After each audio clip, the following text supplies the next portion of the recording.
Well, person. hello. How you doing? Good evening. Good evening, Bounty. Never mind, Rob. Your fan heard me talking to you, so he came through for a view. Hello, Bounty. How you doing, Sunshine? Well, how you doing, Rob? That. Yeah, I'm Hello, good, mate. Bounty. I'm good, mate. Good, Had a good, fairly, good. fairly quiet day today, so Oh, not have much you? doing. I've been quite myself today at work, but that's the nature of my business. It's 1 minute you're just here, there, and everywhere, and the next minute you're going down, cat. You're sitting quiet and you're having a snooze. Yeah, I've tried that a couple of times. I need to blow my nose. Hold on. Lay down with a book and then dozed for about 3 minutes and then woke up again. So, and of course, once you're awake, you're wide awake. So, downside of snoozing. Oh, dear. Hello, Malta. You all right, mate? Good to see you. He says, hi, guys. Just grafting. Just doing some graft.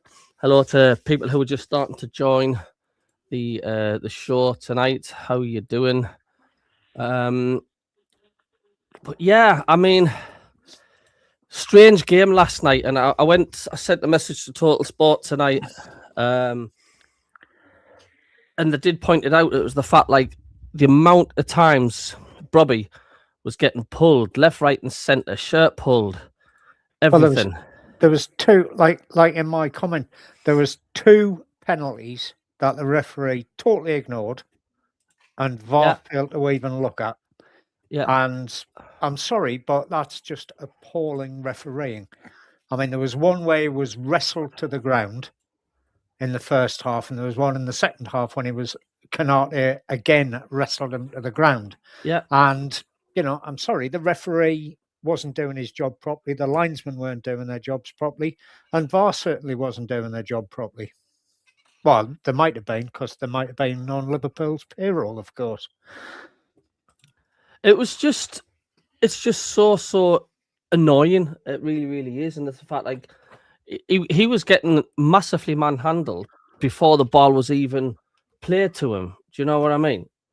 He was like, if when the ball was on its way to him, whoever it was that was marking him, was just grappling him, dragging him just making sure he wasn't getting anywhere. Yeah, but it was mostly Canate. Other times it was Virgil van Dijk. Aye.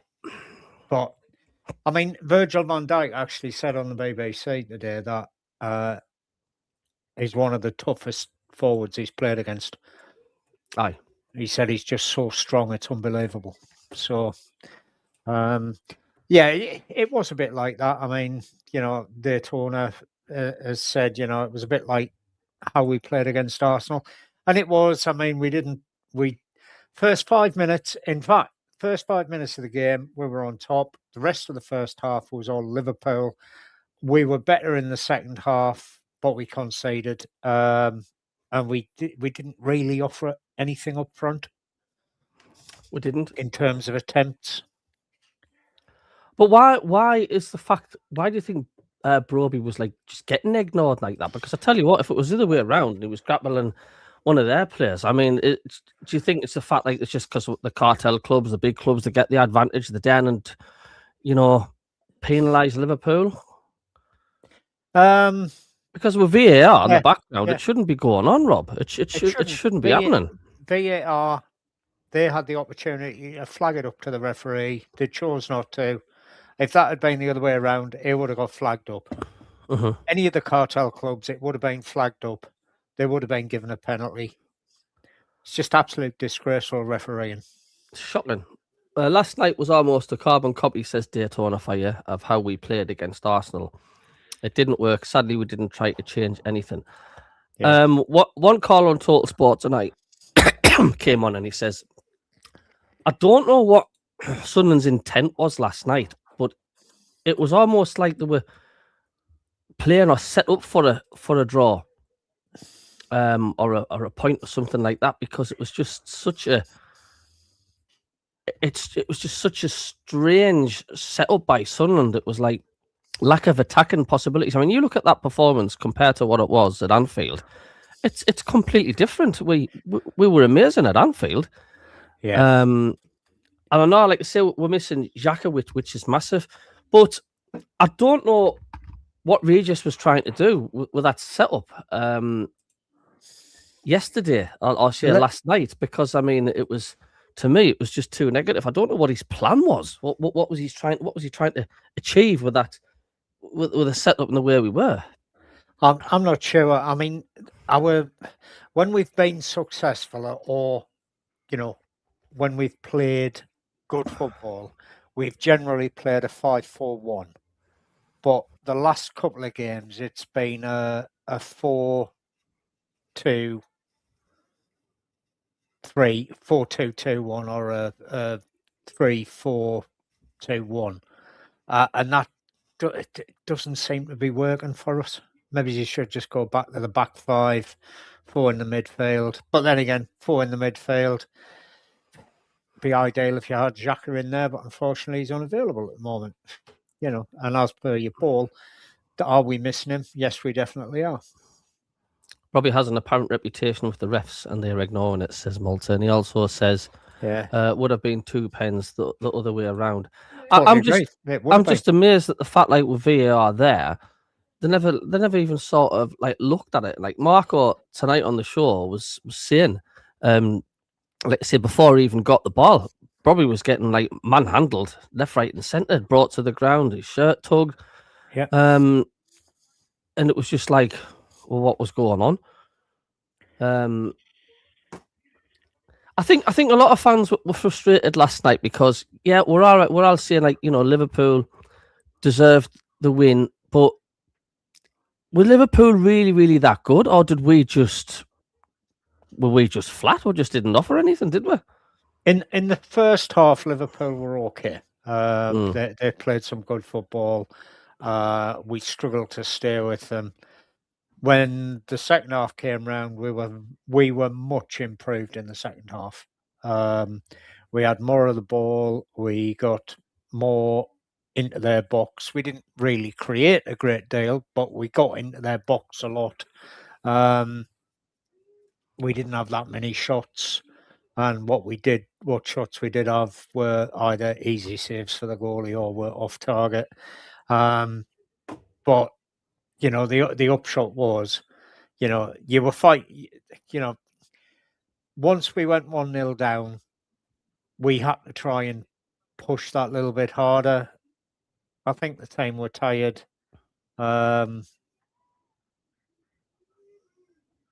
Yeah. Without a shadow of a doubt, they were knackered. It was just a strange, I don't know, just set up, because I mean, look, it took a scrappy goal for Liverpool literally to outdo us. It was, it was he had a free header. It was going in, and Mugieli couldn't do anything really but help it in. But it's just one of those things. Defensive lapse. Nobody picking up Van Dijk. Hello, David Walker. Daytona Fire also says, I was at the Arsenal game and he was fouled all game. But yeah, and how many fouls did he get in the Arsenal game? Not many that I can remember. But maybe we're just not protesting enough. It's up to the players to like, the players get a yellow card for doing it. The one in the first half where he was literally thrown over by Canate, and Canate had hold of his shirt for about 2 minutes before he threw him to the ground. Mm-hmm. They did go to the referee, and the referee just waved them away. Referee was blatantly cheating last night. He just wasn't interested in giving anything to Sunderland. And it was just piss poor refereeing, to be honest, Cabby. It was awful. I mean, it's just weird because, yeah, Liverpool maybe took control, but I still didn't think Liverpool were anything spectacular. I mean, Roofs really didn't have that much to do. No. Or did Liverpool just basically suss us out and thought, well, we're going to play a possession football? Suddenly they're not offering anything here. There's maybe Liverpool just didn't get out of first gear and they still won. And the daftest thing is, even though it was 1-0, it was a comfortable victory for Liverpool. And it sounds daft saying, how can it be a comfortable victory for Liverpool if it was only 1-0? Because I thought it was. That we just did not look in a month of Sundays to score from open play last night, did we? No, we didn't.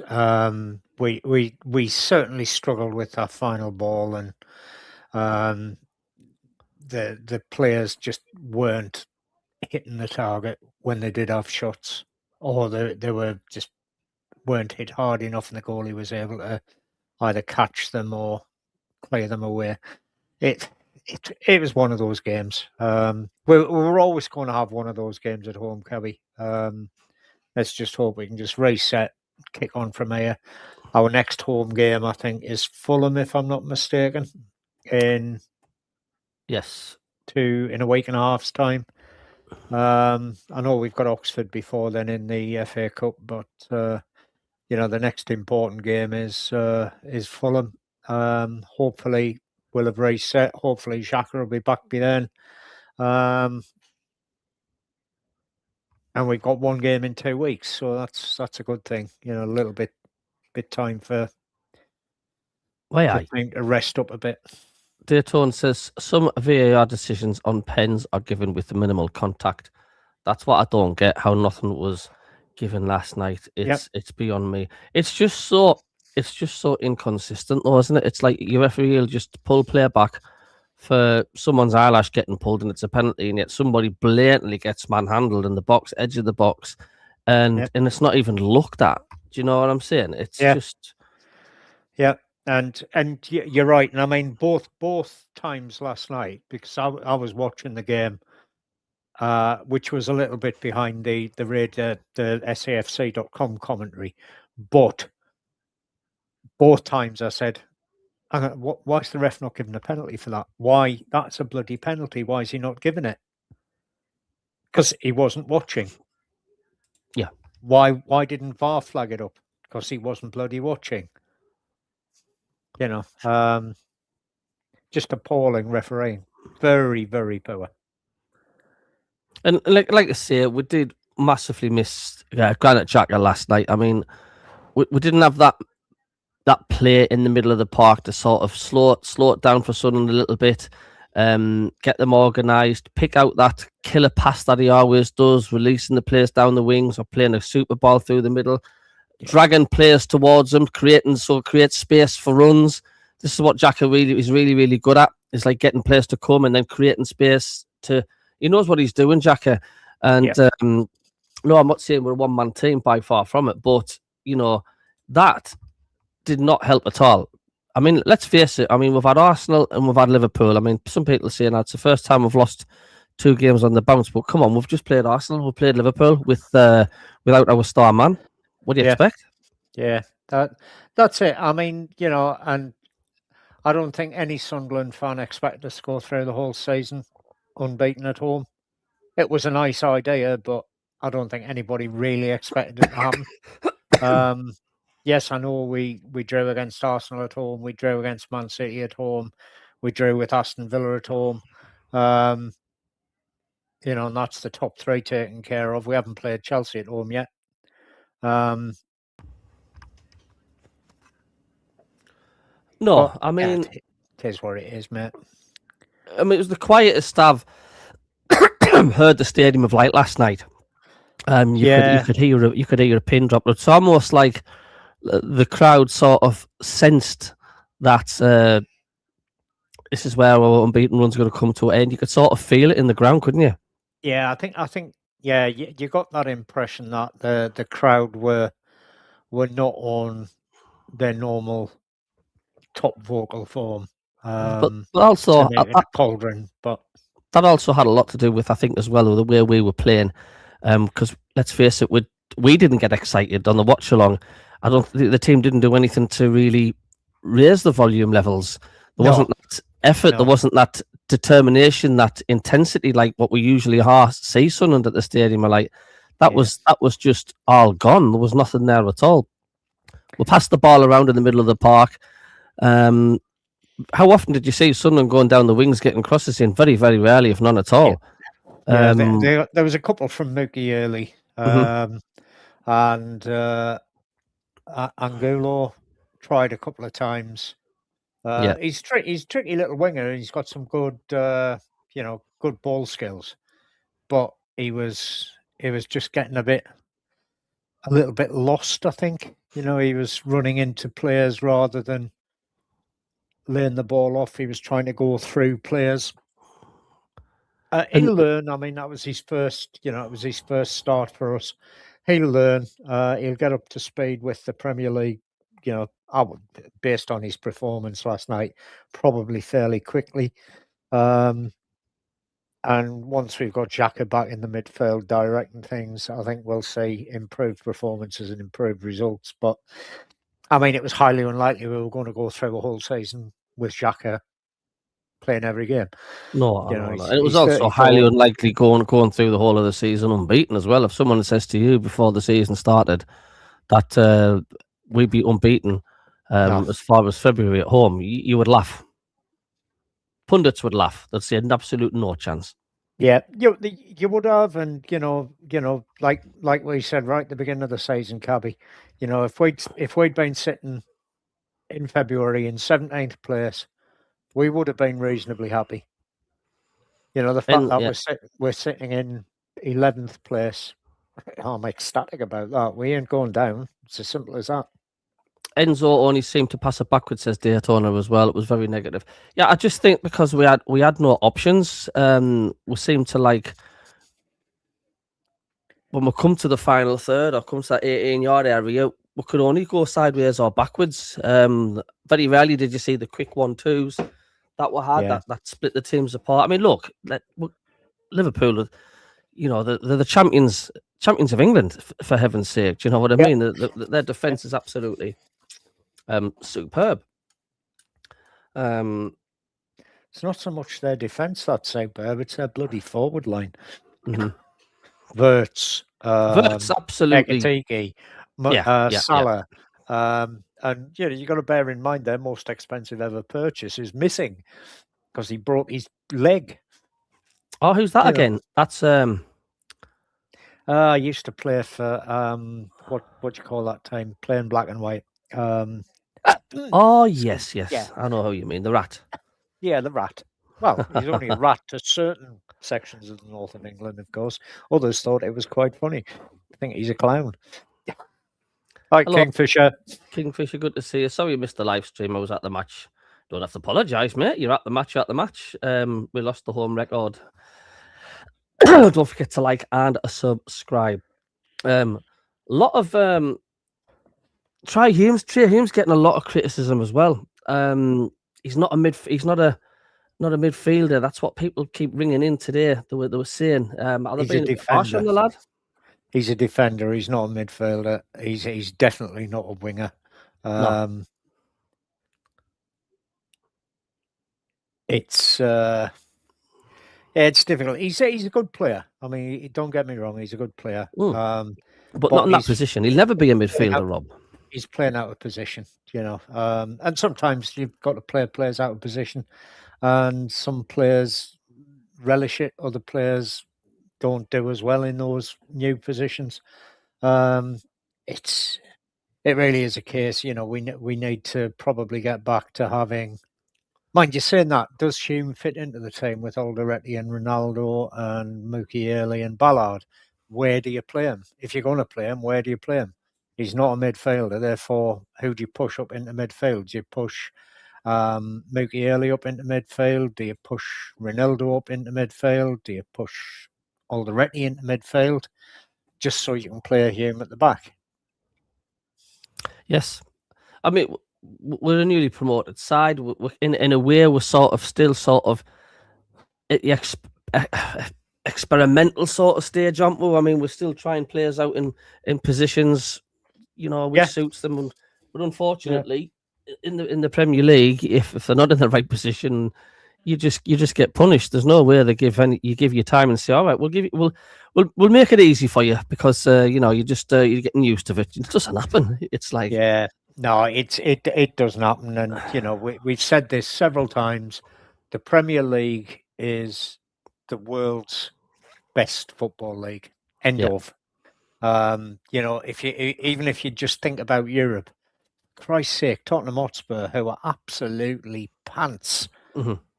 easily qualified for the knockout stages of the Champions League.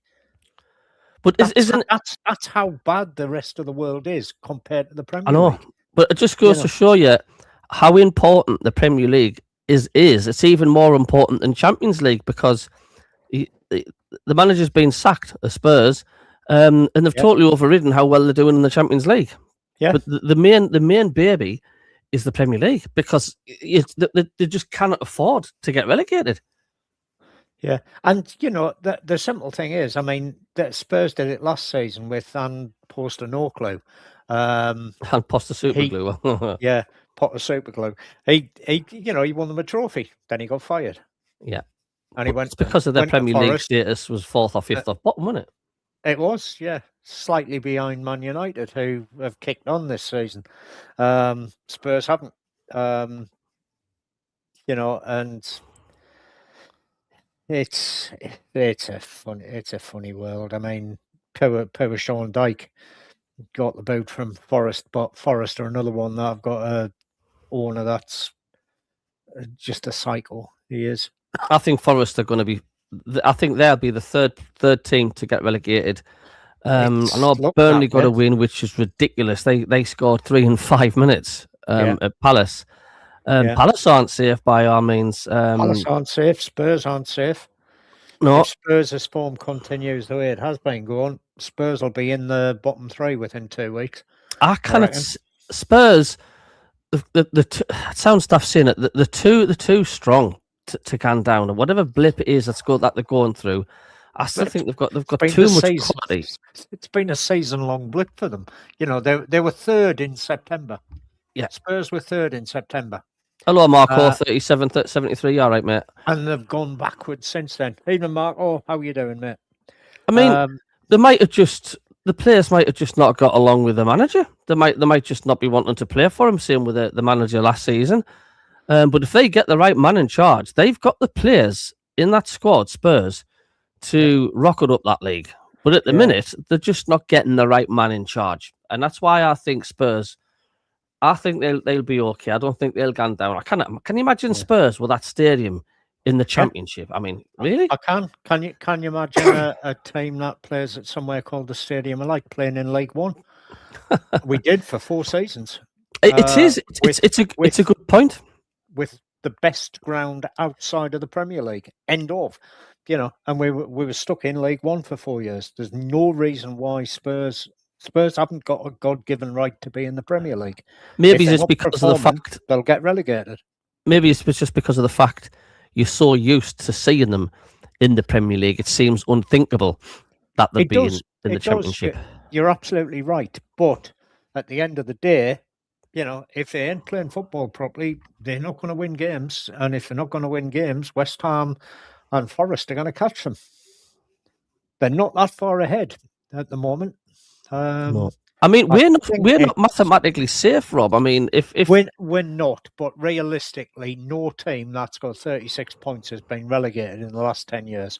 No, seriously, and that would mean that we would not to win or draw any game till the end of the season. We'd have to literally lose 12 out of 12. Yeah. And it's not just West Ham that you have to, or Burnley, you have to pick up points and win games. It's got to also be Palace. It's also got to be Spurs. It's also got to be Forest. Yeah. It's even Brighton, for heaven's sake, dare I say that. So it's not just a combination of just one team can catch us. It's all the others as well. So table wise, Spurs are on 29 points, 2 points ahead of Nottingham Forest. So let's get I'll get the league table up. Up, Rob. And just looking at the form, Spurs' form of the last 6, they've won none, lost 4, drawn 2. Forest have won 2, drawn 2. Sorry, 1, 2, drawn 3, lost 1. And West Ham have won 3, lost 2, drawn 1. they're the inform at the moment. Spurs aren't. Palace are doing all right. Palace, I don't think Palace will be down there. I thought they might be at some point, and I think Leeds are relatively. They're not out of the woods yet, but they're not that far away. I don't think. They're only 1 point ahead of Spurs, but at least Leeds are winning some games. So it's a tough one to call, but the problem is, who are Spurs going to bring in as manager? They're talking about bringing Pochettino back. Mhm. Now, don't think he'll give up managing the United States till after the World Cup. Who else they're going to bring in?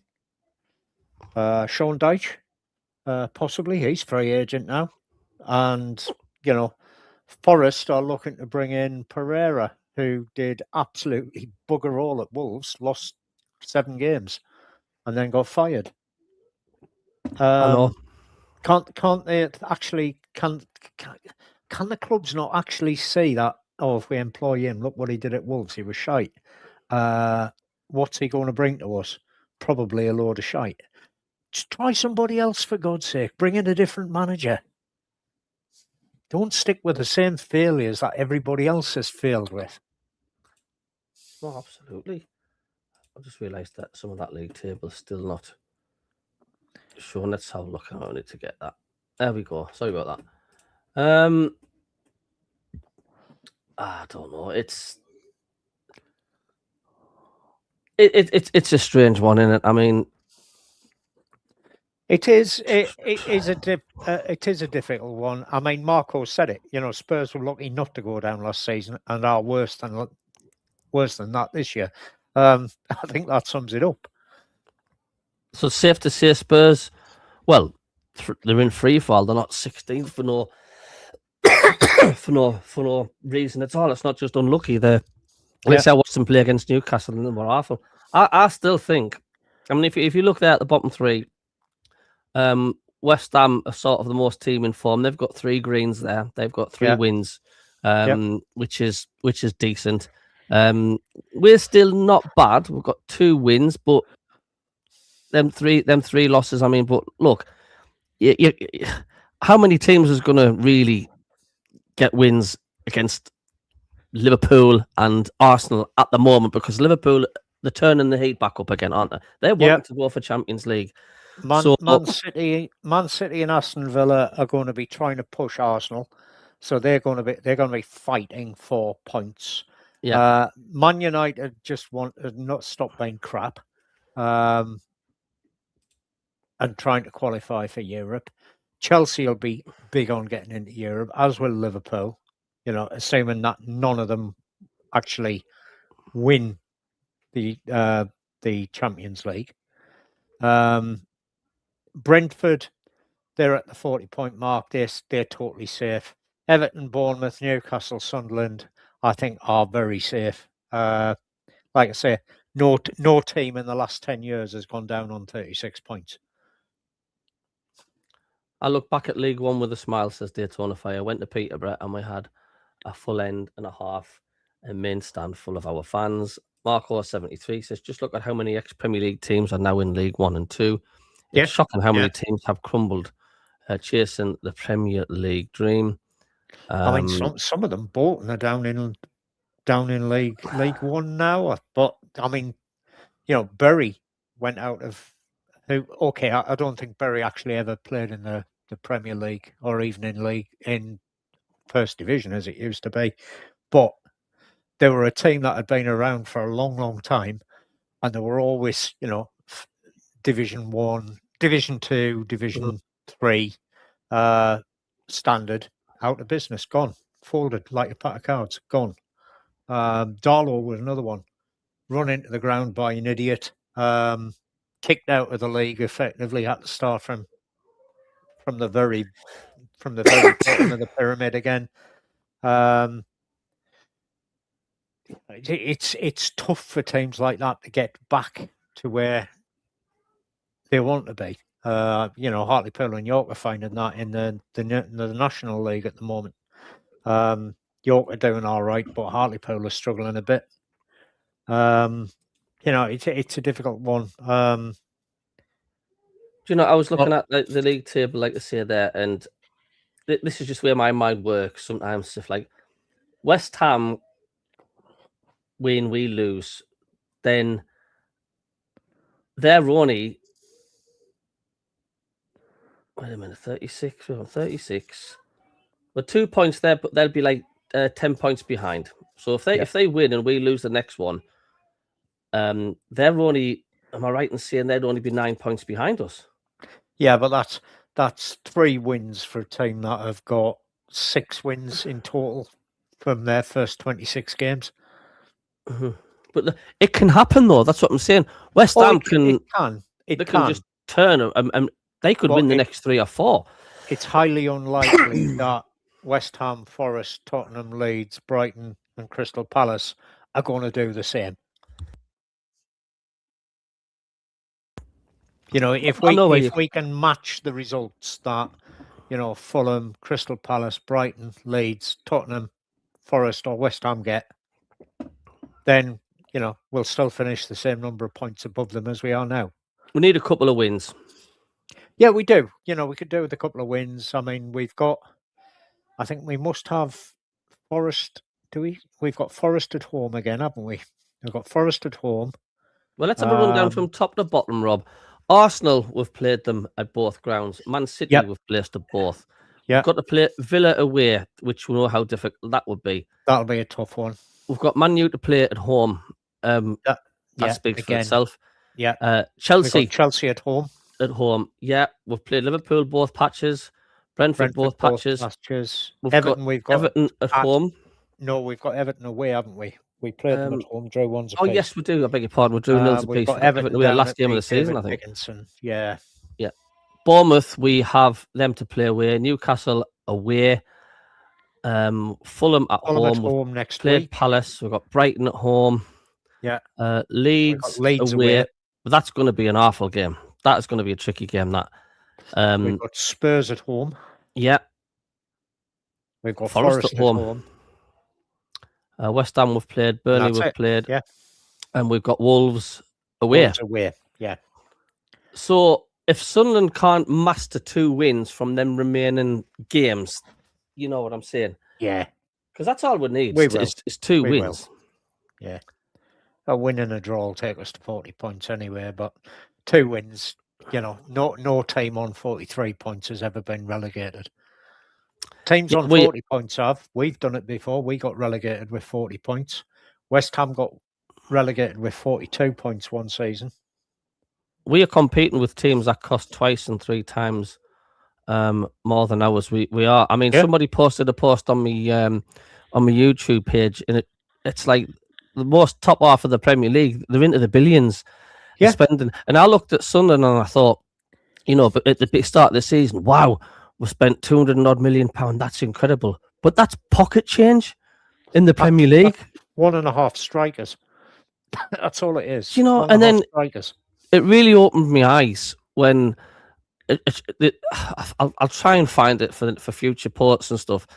But like I say, what we've spent, and when you look at the other teams, it's like, my God, we haven't even scratched the surface. Is there any surprise why, you know, it's virtually impossible to sort of keep in touch with the cartel, the top 4?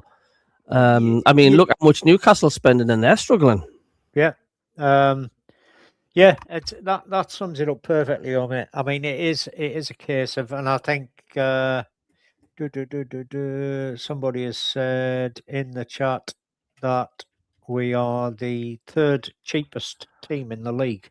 You know, we spent 160 odd million £160 last season, plus another 17, 20 million in the 25 million in the close season. So pushing 200 mil.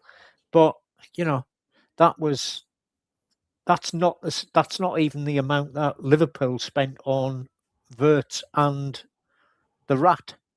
You know, they spent £225 million on Wirtz and the Rat. And then they brought in Ekatike for good measure as well at 60 million or 70 million quid. You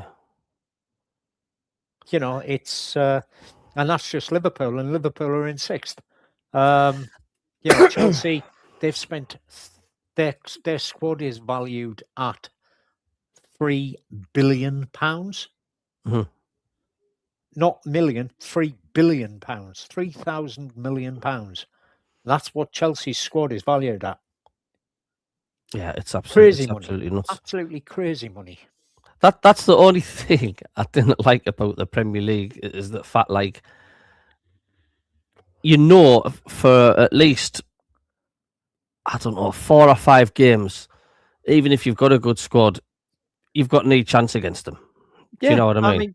you know, and we've said all along this season, likes of Arsenal, Man City, Chelsea, Liverpool, there were free hits for us. You know, if we weren't expected to beat them. If we did beat them, well, hey. If we drew with them, yeah, cracking. You know, if we got beat of them, it was totally expected. You know, and you know, we have not disgraced ourselves. The only time we didn't really seem to put an effort in was against Brentford. Yeah, when our heads went down, that's when I was Yeah, driving back from down Liverpool area, and that's right. you held the fort. That was the only game where we've not appeared to try. And you know, we did get the chance with the penalty to level the game off, but you know, trying a Panenka when you're 1-0 Mhm. down is probably not the best idea, especially when you know that Enzo can crack the ball. You know, if he cracked it and missed it, then fine, but straight into goalie's arms, silly way to play the game. But that's the only game this season where we've been Mhm. embarrassed. The rest of the games, even when we've lost 3-0 at Arsenal, you know, we came out of that with a vast amount of praise for the Mhm. way we played. You know, when we lost 3-0 at Man City, we came out of that game with praise for the way we played because we didn't sit back and fold like a pack of cards. Our recruitment Um, has been unreal, says Daytona, though. He says, I can't honestly fault anyone that were brought no, this season. No, absolutely not. And I think our weaknesses are in this side are the likes of, dare I say it, Mienda, Mundell. I still think we need a little bit of a clear out. I think we've still got players in the squad that just aren't good enough for the Premier League. Isidore, I'm sort of on the fence with. I mean, yeah, I wouldn't be surprised if Isidore, Mienda, and Mundell are away in the summer. Because you've got to be really harsh in the Premier League. If they're not good enough, you haven't got time to say he'll come good. He's only a young lad. He'll come good. You can't do that. You cannot do it in this league. You've got to you've got to just instantly get quality into your side. That's yeah, how yeah. harsh this league is. I agree, and you know, at the end of the day, I'm sure the management team, and the owners and the recruitment guys, they've got a list of who will be going and who will be staying Yeah, and who they want to bring in. And don't get me wrong. I mean, I know we've slagged off the recruitment in the past, you know, for not bringing people in. But as Daytona Fire says, you cannot for 1 second fault Gasolfi and Dreyfus for what they did oh this no, summer. no, no, no, not. They've spent wisely. I mean, if you think they might have spent 160 million quid, but we're talking about Rolfs cost us 12 million, I think it was. Hmm. He's not leaving for less than 50. Stephen Siddiqui, Martin, you sorry. know, Siddiqui, we paid a pittance for. We got him for under 12 million quid. Again, if he's going to Man United, he's going there for 40, 50 million quid. We're going to make vast amounts of money on the players that we do sell, Yeah, and we'll reinvest that money into bringing in new talent from the what I call them minor leagues in Europe, the lower leagues. yeah. Yeah, things like the the Belgian Premier League, the Dutch Premier League, things like that, much as we've done over the last summer. We'll bring these players in and Regis will work with them, and he's a brilliant coach. He's great at bringing youngsters through. That's where his strength lies. So it is a case of, yes, if it's the way our club's set up to work, we're set to operate in the same way that Brighton and Bournemouth do, which is bring young players in, get them recognised, get them noticed in the Premier League, sell them for vast amounts of money, and then bring other players in to do the same thing. I totally agree. Stephen Martin says, when are we going to win 3 or 4 games on the bounce in this league? That's a tough one, because I don't think we've done that, have we? We've not won 3 games on the bounce yet. Well, look, we've won 2 on the bounce, but we've never won 3 on the bounce. Well, let's just have a look here at this league table. The only, I'm not that they've done it more enough, but look, the current 5 week, 4 weeks, 5 weeks or so. Yeah. There's only Man United and Chelsea have done that. That's how hard this league is. I mean, even Arsenal, you know what I mean, and Man City, Villa. Look at the run they went on. I mean, Man City, they've won 3, but that's not on the bounce. But Sunderland have been. I'm not going to complain with them. On off. But they've done enough to, nearly get themselves safe in the Premier League. To have 3 wins on the bounce, I think the important thing there is you've got to have strength and depth, and I think that's where we are lacking at the minute. I mean, Newcastle's won a few on the bounce, and even when they've lost like Bruno Guimaraes, they've still got enough in that squad to make it capable for them to get a few wins on the bounce, and this is where we're lacking. But hey, we're just being promoted. What do you expect? You eventually you will dip into your weaker players, but the more we see, or the more how many seasons Sunderland stay in the Premier League, hopefully the more that the squad becomes stronger and stronger. So therefore, when we do lose a player like Xhaka, imagine how nice it would be to say like, oh well, Xhaka's there, but we've got another Xhaka to bring on. We're fine. You know what I mean? And until that happens, you're constantly going to be up and down. Yeah. And we're still really short on the striker department at the front. I mean, we've got Brobbey and all that, but it's still. I don't know. I mean, Burnley was smashed them. It was an immense. But this is the difference between playing Burnley and playing Liverpool.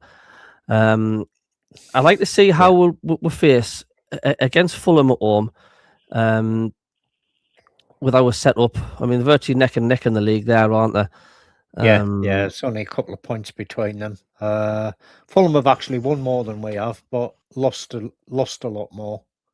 But we're not. It doesn't suit us to play 2 up front together, do they? So is he always going to be the lone man on his own? I think he will.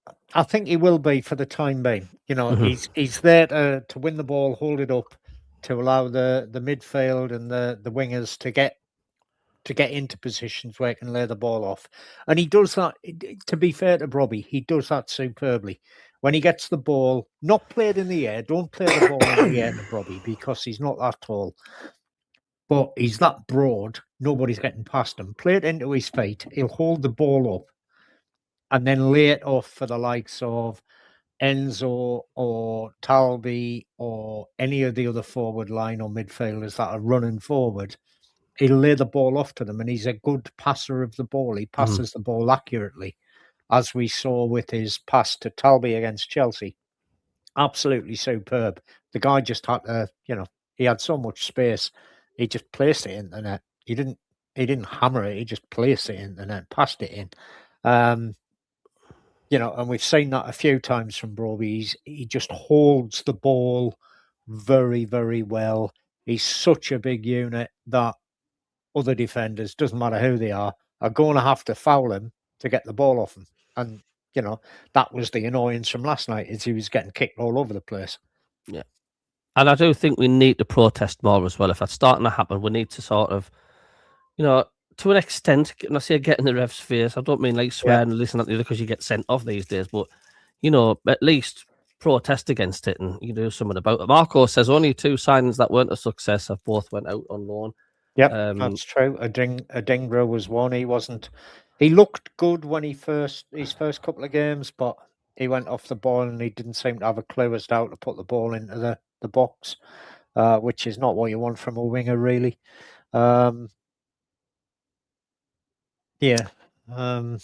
Mark also says, agree, Cabby, they are championship quality players. So move them on. I mean, I still say Isidore is championship quality. I don't think he's Premier League material. Yes, he scored earlier on, but there's a reason why he's not getting a game, Rob. Yeah, it's because he's constantly on the bench. Yeah, he's not scoring. And the width. To be fair to Isidore, to be fair to Mundell, to be fair to Mayenda, the way the team is set up at the moment, it's not set up for that type of player. No. It's set up for really quick guys like Talby, and this Angulo looks to be really quick as well, and he's got good feet. Yeah, Kingfish asked the question: will we see Rig go? I think we will. Yeah, I don't think quality. Rig is Premier League quality as well. I mean, you've got to black out this sentimental thing. Yeah, look, because a lot of fans say, yeah, but just look what he did for us last season. He's part of the team that got us promoted. That was then. That was in the Championship. Fantastic. So, but yeah, I mean, I see weaknesses still in our squad, and they've got to be shipped out, because if we're now a Premier League team, they've got no option but to do that. We've got to constantly our aim, right? The next 5 years or so, 5 seasons to come, is to stay in this league. Yeah, well, I think our aim for the next 5, if we finish 10th, nice mid-table number. If we finish 10th this season, the aim will be to be finished 9th or 8th, 7th or 6th, and then trying to push into the top 5. You only want Europe if you've got strength and depth. Look what it's doing to Forest. Look where it's doing to Forest. Look where it's doing to Newcastle. It's Spurs. And Spurs. Well, Spurs are doing all right in Europe. That's the stupid thing about it. But they're doing I'm just saying League. They're in Europe, but it's affecting. I'm not saying that is the number one cause, but it's definitely affecting their league position. I mean, same with Palace. Yeah. Palace were that everybody thought Palace was going to be up there in the top 4 or 5 this year, and they're just not doing it. Daytona Fire says, being told FA Cup game at Oxford is on Discovery Plus. Anyone know if that's right? I don't know, Daytona, but you probably be right. Hello, David Knight. How are you doing? He says, evening, guys. Jack Grealish is another player that spends more time on the deck. Refs have just got together harder on bullies. It's the only way to stamp it out and give the cards out. But like I say, they don't have a problem, David Knight, of dishing the cards out to Sunderland. If you've just come in the chat, we were talking at the beginning, the fact like Brobbey, he was just being manhandled left, right, and centre, his shirt pulled. As the ball was being played of him, we didn't even have the ball. He was getting hurled to the ground. The players had their arm around him, grappling the shirt, just not allowing him to move. Brobbey could not move because he was like in a jacket. He was being held, and all night the referee just let it went over the head. And it was just shocking. Really, really is shocking. Yeah, to answer the question from Daytona, right. So the Oxford Mail does state that the game has been shown on Discovery Plus. However, it's also been shown on TNT 5, according to Google. TNT Sports 5 is the one. That's the main one, but the Oxford Mail does say it's going to be broadcast on Discovery Plus. Yeah, well, I'm getting rid of Sky Sports coming up. It's like, I just think it's you need to spend 150 quid, 140 quid to get all the subscriptions to watch the football. It's an absolute joke. Discovery Plus and TNT and then Amazon and then you may as well just go to the game. It'd be cheaper. It's crazy. So there we are. That's the league table. It's been a funny Premier League all season. It's the middle section of the Premier League. It's a case of like you win or lose, you can move 5 or 6 places, 6 or 7 places either way. Yeah. That's been practically the pattern, hasn't it, for the majority of the season? Yeah. Well, Leeds are 7 points off a European place at the moment. If the 8th place is one of the teams that currently Europe, Leeds are 7 points off a European place. Tottenham are 8 points off a European place. But however, Tottenham are only 4 points off the bottom 3 or 5 points off the bottom 3. So, it is tight. The middle of that table is tight. No getting away from it, where you've got, 12th to 8th. They're only separated by 3 points. Yeah. So you've got 5 teams, 8 separated by 3 points. Liverpool and Brentford. Liverpool are a little bit further ahead now. Brentford, if they manage to pick anything up tonight, are going to be on either 40 or 42 points if they beat Arsenal. But, there's only 6 points between 7th place and 12th, so it is tight. It is tight. Right, we'll quickly get on to what the Oxford game Sunday. I mean, do you think we should field we should play the reserves? Yeah. Play the youths, play the reserves. As long as we've registered them to play, just put them on. Give the first time a rest. You're not a fan of maybe going for this cup? No, absolutely not. FA Cup's devalued us in my book. The FA let Man United opt out to play in some Mickey Mouse bloody World Club Championship.